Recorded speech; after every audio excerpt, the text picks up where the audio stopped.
जादुई ढाबा। ढोलकपुर नामक गांव में सुनीता अपने 2 बच्चे और पति सुरेश के साथ रहती थी।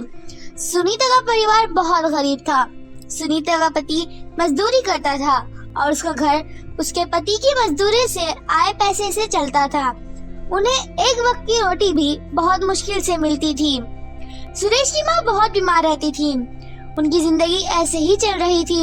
एक दिन अचानक सुनीता का पति बीमार हो गया और इलाज के लिए पैसा न होने के कारण उसकी मृत्यु हो गई।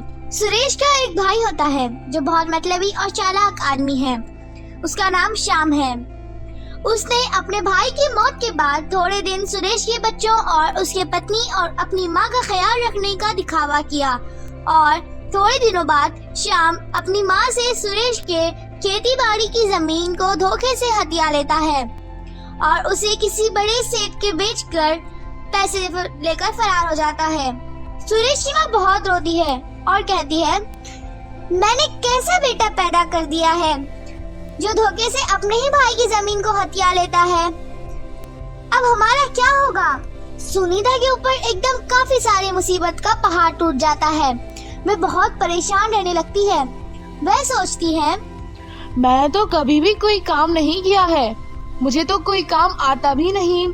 मैं अपने बच्चों और सास का ख्याल कैसे रखूंगी?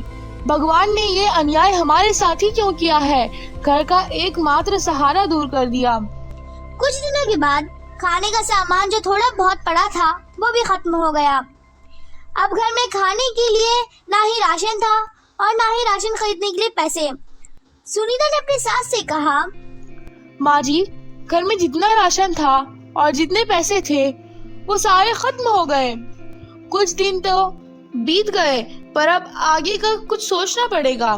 थोड़े दिनों तक उन्होंने आस पड़ोस के लोगों के कारण अपना गुजारा किया, पर धीरे धीरे लोगों ने उन्हें उनके हालत पर ही छोड़ दिया।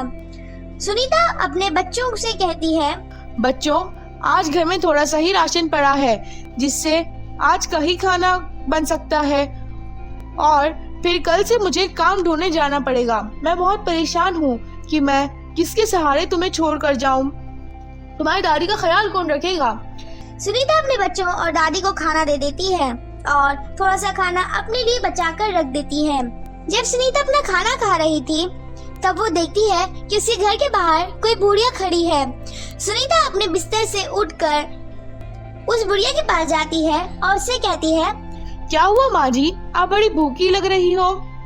हाँ बेटी, मैंने कल रात से कुछ नहीं खाया। कुछ खाने को है तो दे दो बेटा। हाँ माँ जी, अभी लाती हूँ। सुनीता अंदर जाती है और जो खाना उसने अपने लिए बचाया था वो लाकर बुढ़िया को दे देती है। क्या हुआ बेटी, बहुत परेशान लग रही हो?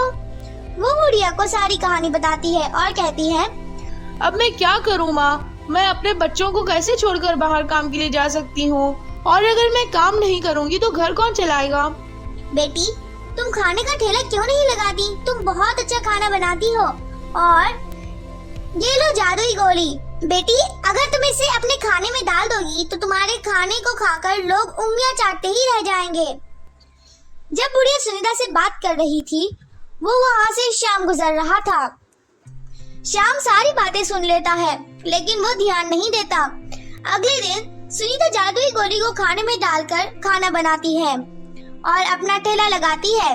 सुनीता ने अपने बच्चों की मदद से सारी गांव में ये बात फैला दी कि उसने ठेला लगाया है। जब सब उसका खाना खाने के लिए आते हैं तो सब खाना खाकर अपनी उंगलियां ही चाटते रह जाते हैं। सब उसके खाने की बहुत तारीफ कर रहे थे। वाह, क्या खाना बना है, खाकर मजा ही आ गया, बहुत स्वादिष्ट है। ऐसे ही वह अपना खाना बनाती और उसे बेचती। उसका काम चल गया, उसकी अच्छी कमाई हो रही थी। एक दिन उसके ठेले के पास से श्याम गुजरता है और वह कहता है, क्या बात है सुनीता, तुम तो बड़ा ही अच्छा खाना बना रही हो।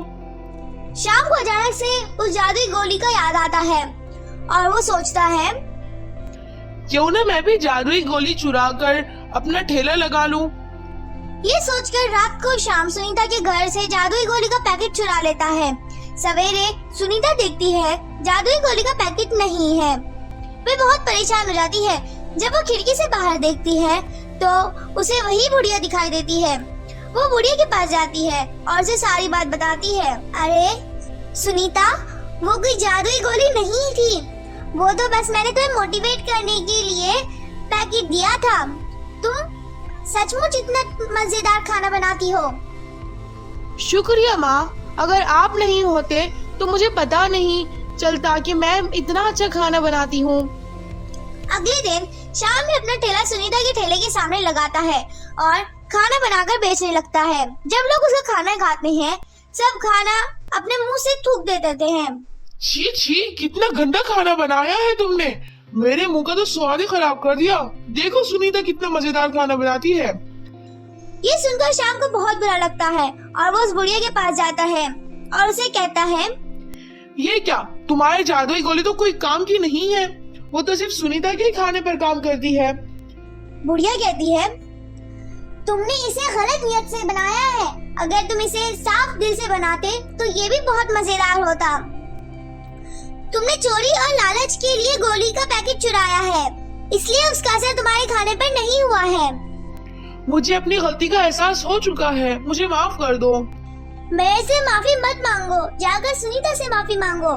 फिर अगले ही दिन शाम सुनीता के घर जाकर उनसे माफी मांगती है और जो धन उसे जमीन से मिला था वो अपनी माँ को दे देता है।